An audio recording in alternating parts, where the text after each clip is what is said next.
Hello friends, welcome in online class.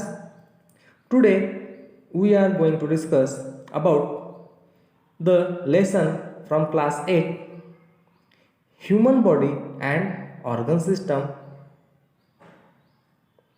Friends, we know human body is made by different kinds of organ system, and we know organ system is made by union of many organ, and organs are made by same kind of tissue and tissues are formed by cell.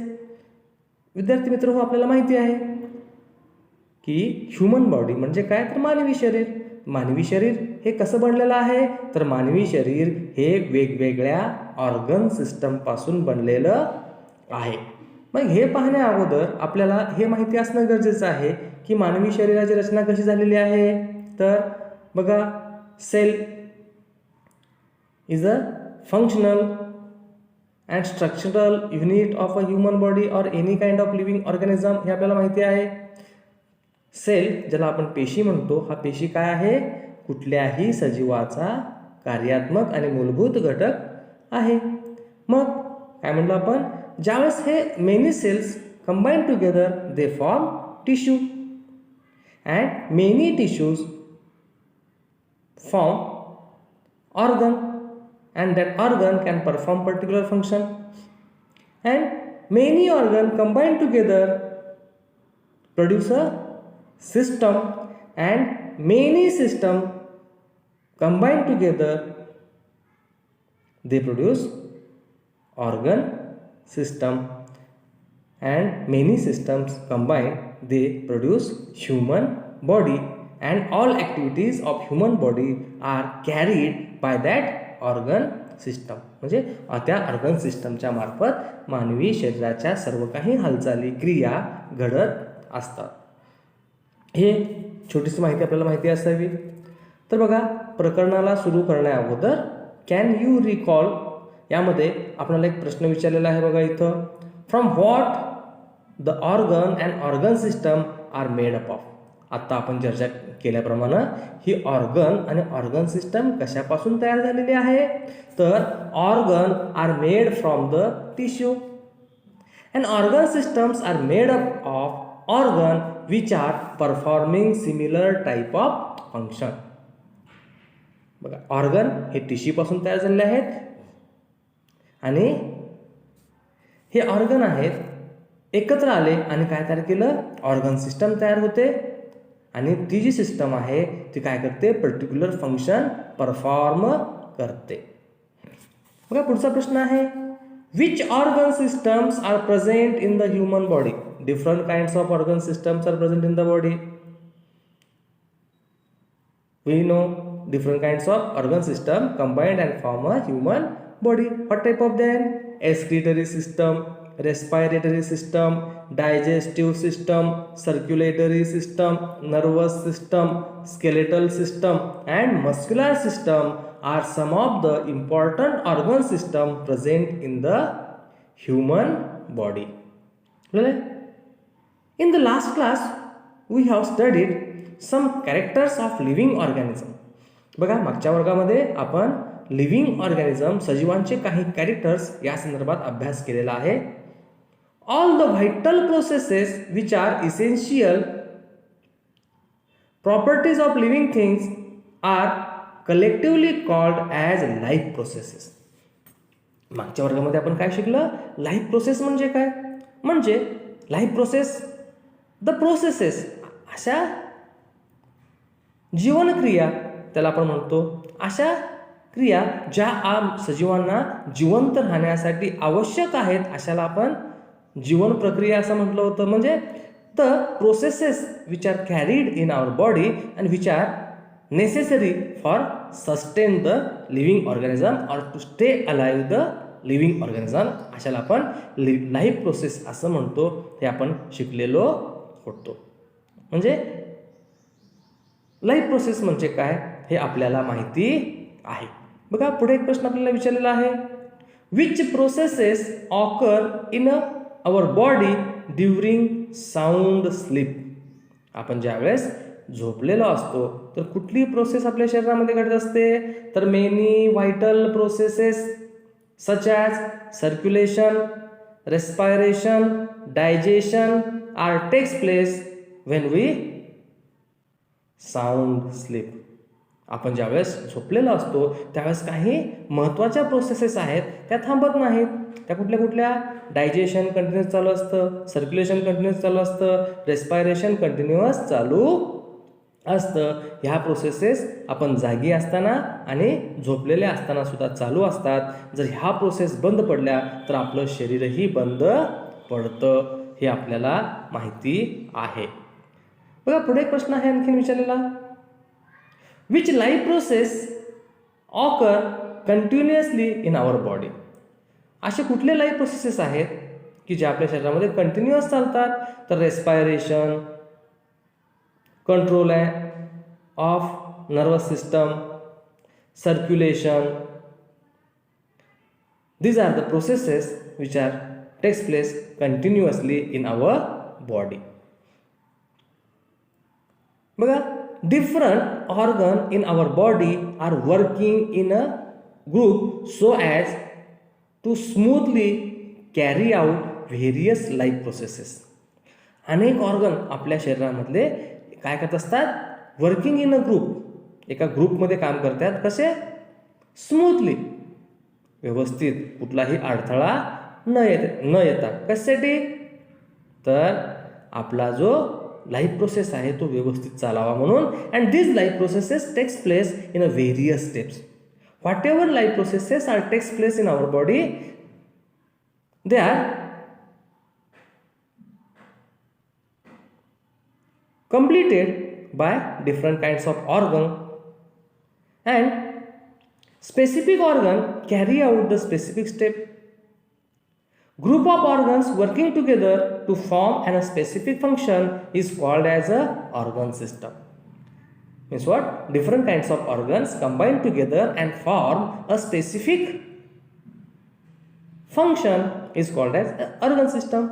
बघा, अनेक organ एकत्र येतात आणि एक विशिष्ट असं कार्य करतात, त्याला आपण काय म्हणायचं? ऑर्गन सिस्टम म्हणायचं. डायजेशन ही एक सिस्टम आहे. One type of system is the digestive system. Digestion is the process and digestion is takes place in a digestive system.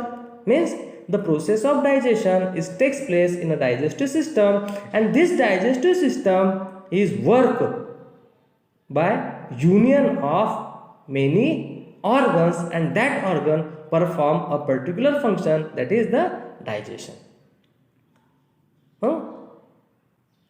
Here various organ system like digestive, respiratory, circulatory, nervous, excretory, reproductive, skeletal, muscular, these are the functioning in our body. These are some systems present in our body which are in the function. Here one question is asked again here. Can you recall which different organ perform the function of breathing in the body of animal? बघा काय म्हटलं, breathing ही प्रक्रिया आपल्या कुठल्या कुठल्या अवयवामार्फत केली जाते. Which different organs perform the function of breathing in the body of animal? In animal, nose, pharynx, larynx, trachea, bronchioles, lungs and alveoli are the organs that carry the function of breathing. Then diaphragm, the muscles contraction in the ribs also take part in the process of breathing, and such organs are present in the mammals. ह्या सगळे organs कुठे असतात? मॅमल्समध्ये आपल्याला पाहायला मिळतात. and such organs are present in the mammals. In case of aquatic animal, there are gills for taking dissolved oxygen from the water. Birds and reptiles also breathe by lungs, and in birds, lungs are connected to their sacs, and in amphibians that can breathe through lungs when on the land as well as with the skin when they are in the water. So different type of non-chordates breathe by different respiratory organs such as spiracle, trachees, buccal, and many more. And very primitive animals breathe through cell membrane by diffusion. Means this type of organs performed by the process of respiration. In simple, when we think about us, nostril, esophagus, lungs, and alveoli, these are the organs which are take part in the process of respiration. We know to carry out any kind of process, one thing is needed, or we had learned to do any kind of work, one thing is needed, and that is the energy. बघा, आपल्याला कुठलंही काम करायचं असेल तर एका वस्तूची गरज आहे, ती वस्तू म्हणजे energy.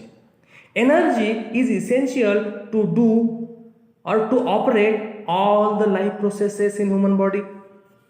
And energy production occurs within the sale.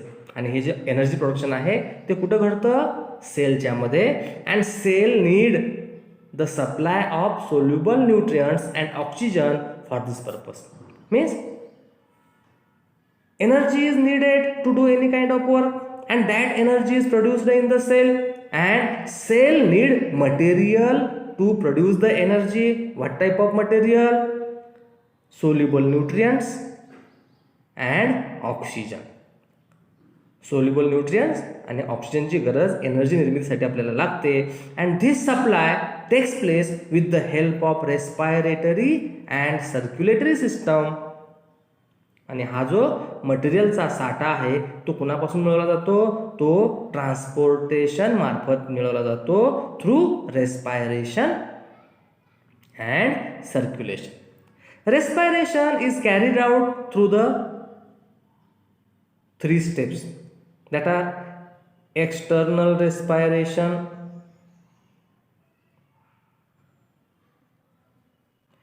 आता बघा एक्सटर्नल रेस्पिरेशन कोणाला म्हणायचं?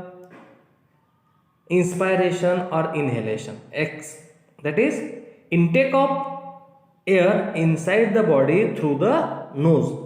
बघा, इन्स्पायरेशन किंवा इनहेलेशन कोणाला म्हणायचं? आपल्या नाकाद्वारे शरीरामध्ये हवा आत घेण्याच्या प्रक्रियेला आपण काय म्हणायचं? इन्स्पायरेशन किंवा inhalation. Air is taken in through nose and sent towards the lungs through the trachea or wind pipe.